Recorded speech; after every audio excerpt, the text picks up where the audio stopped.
What is up, ladies and gentlemen? Jason Heine here for the Emulator review, and by popular demand, I am reviewing F-Zero X for the Nintendo 64. I've been getting hit up left and right to review this title, so I have finally decided to go ahead and take the plunge. This is a fantastic game developed by Nintendo EAD, again that is Nintendo Entertainment Analysis and Development Team, and released on July 14th, 1998 in Japan, October 26th, 1998 in North America, and November 6th, 1998 in Europe. F-Zero is a staple in the Nintendo franchise of fast-paced, futuristic racing. F-Zero has lived on even past its release date, honoring it in 2000 with an expansion that was exclusively for Japan, providing numerous extra features not original in the game. Then F-Zero X was later ported to the iQ player in China in 2004, and of course F-Zero was released on the Wii Virtual Console. If you haven't already downloaded this, get off of your butt and go and do so. And if you're still a little fuzzy or hazy about the game, I'm going to break it down for you and tell you exactly why it's a must-have title. F-Zero X is the third installment of the F-Zero franchise for the Nintendo systems. Now, if you take a step back and look at my review of F-Zero for the Super Nintendo,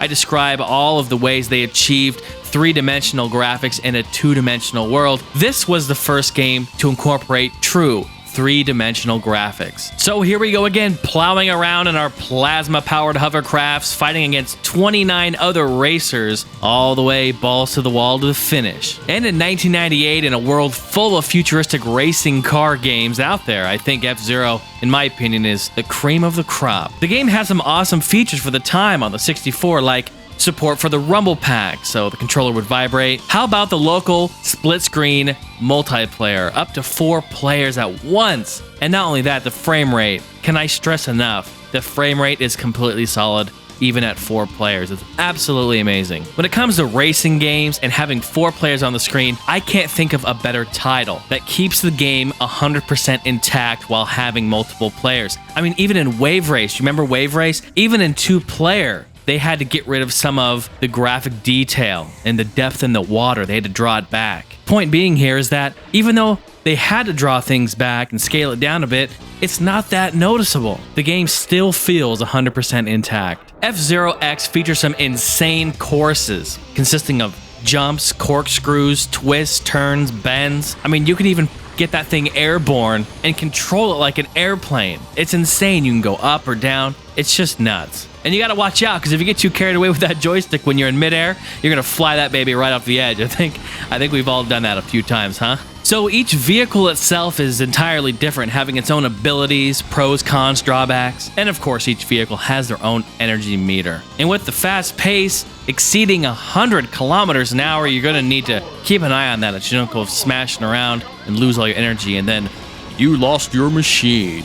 Another thing I thought was just completely insane when I played this game for the first time is that there are 29 racers. You know, with you included, 30. I mean, that's insane, you know? To have that many racers on the screen, that many sprites running around, that much animation, and still maintain frame rate. I know I'm talking about frame rate again because for the 64 and the time and the type of games that are out, it really was quite amazing. This game is silky smooth. And to have all that happen with 29 other racers on the screen, I mean, it really was insane. So again, these courses consist of all these different obstacles that you have to encounter. You cruise around hitting these boost arrows to shoot you forward at blinding speeds. After you pass the first lap, you get boost power. You use the boost by pressing B, but you have to watch out because it does take away from your energy. So it's kind of a give or take. You gotta figure out how much energy you're willing to sacrifice for the lead. So that's some of the elements on the vehicle itself. Let's talk about the modes that they have, because this game has ridiculous amounts of replay value. F-Zero X features 5 different race modes, including Grand Prix, Practice, Time Trial, Death Race, and Versus Battle. Grand Prix mode is like any other racing game you played. You pick a cup, race through the courses, get first, and unlock new ones. Depending on your score at the very end of all the races, determining what place you are, and you become the winner or the loser. The Grand Prix does feature 4 different difficulty levels: Novice, Standard, Expert, and if you complete Expert,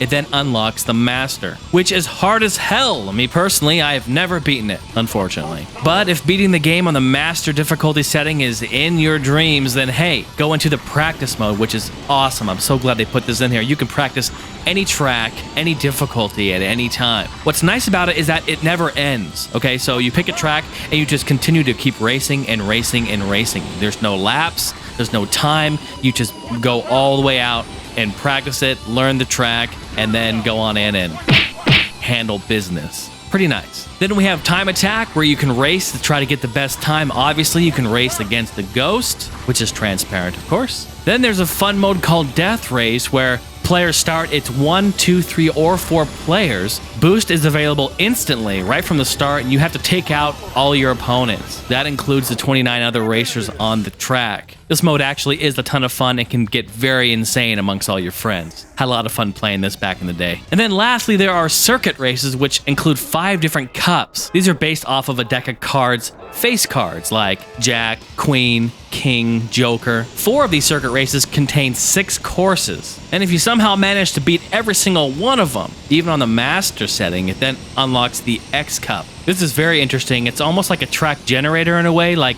when you play it, it creates different elements in the track every time you play it. So it's different from time to time, from course to course. It's insane. I mentioned this earlier. There's a ton of replay value in this. There really is. One of the finest. And speaking of the circuits, how about in the Joker Cup? The first course in that is Rainbow Road from Nintendo 64's Mario Kart 64. It's called Psychedelic Experience, but it's exactly the same as the Rainbow Road. And in addition to all this, if you play this with the expansion kit, the background music will change to like a hard rock version of the original Rainbow Road song. It's pretty awesome. All right, let's talk a little bit about the development of the game. So, evidently, the key programmers, including the lead programmer for Wave Race 64, made up of the F-Zero X development team. F-Zero X made its first debut at the Nintendo Space World event in late November 1997. The public was also able to play for the first time, and according to GameSpot, F-Zero X became the first racing game to run at 60 frames a second with 30 vehicles on the screen at the same time, which I mentioned before, it's definitely incredible. This game was programmed with what Nintendo calls 64DD hooks, which allow it to detect whether the 64DD, the disk drive, was connected or compatible software is being used in conjunction with the game. So this technique allows the cartridge to be compatible with any of these other devices. Outside of Japan, of course, we never got the 64DD here in the United States, or even in Europe for that matter, so this really didn't get utilized. But in Japan, the 64DD was used briefly, and there were add-ons like track editors and course updates, but unfortunately, due to the huge flop of the 64DD, it never made it outside of Japan. But how about that Nintendo 64DD disk drive expansion kit? Let me talk about that briefly. Like I mentioned, F-Zero is the first game to use the expansion. It was released April 21st in 2000. The kit only operates in conjunction with the original F-Zero X cartridge. So all the F-Zero's regular content is accessible, plus this gives you 12 new tracks, a car editor, and a track editor. Since the expansion can now hold more data, has larger storage, it includes new soundtracks, and soundtracks are now in stereo, haha.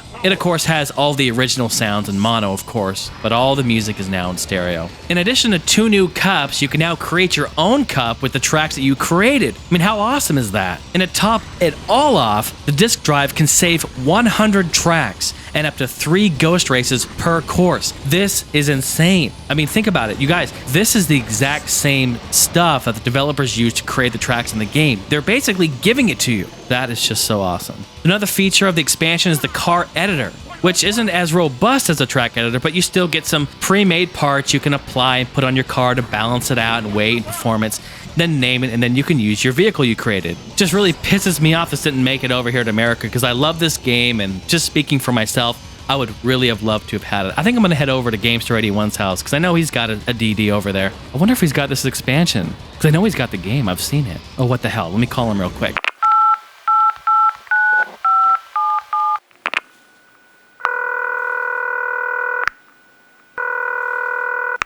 Hello? Hey, Gamester. What's up, dude? It's Jason. Jason, what's up, man? How's it going? Good. Dude, you have a 64DD, I know, right? Sure, I do, yeah. And I think I saw F-Zero X laying around over there for that. Is that correct? Yeah, it's an expansion pack for the F-Zero X, yeah. Okay.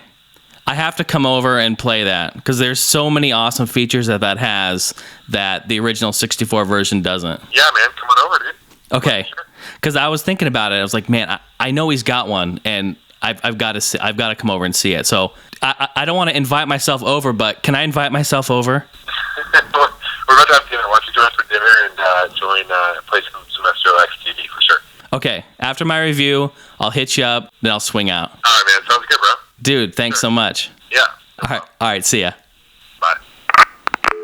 Someone's got dinner plans. That's what I'm talking about. All right, so check this out. Another fun fact. F-Zero X was the first game on the 64DD to have expansions created for it. Pretty cool there. Another huge highlight for me is that the music of this game is incredible. F-Zero X features all new music as well as remixed versions of the original F-Zero game. I mean, how can any of us forget the classic F-Zero music from back in the day? And even in now, at the time, current generation consoles were playing these again and just reliving them, and they sounded amazing as well. Well, at least I thought. Because all good things must come down to sacrifices, and having a game cram so much data and having so many wonderful things about it, there has to be some drawbacks. There has to be some setbacks. Let's talk a little bit about the reception that the game received and some of the critical critiques about the game. Remember, we were talking about how awesome it is to have all these cars on the same road, 30 of them, solid frame rate, 4-player, solid 60 frames a second. Well, in order to keep that frame rate,